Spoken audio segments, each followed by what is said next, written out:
Kada sveštenik dolazi da osveti vodicu pred Vaskrs, treba da pripremite bosiljak, posudu sa vodom, manju sveću, kadionicu, briket i tamjan, kao i spisak ukućana. Kada se voda osveti, svako od ukućana treba da popije malo vode i onda može da se pije svako jutro po malo pre jela do Vaskrsa ili da se doda u hranu. U nekim mestima običaj je da se malo osvećene vode doda i u vodu u kojoj se farbaju jaja.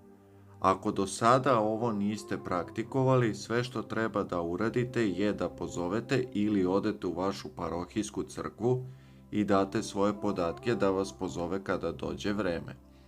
Osvećenjem vode priziva se blagodat Svetoga Duha na ukućane i njihov dom, jer voda uz molitvu dobija blagodatna svojstva i silu za isceljenje duše i tela.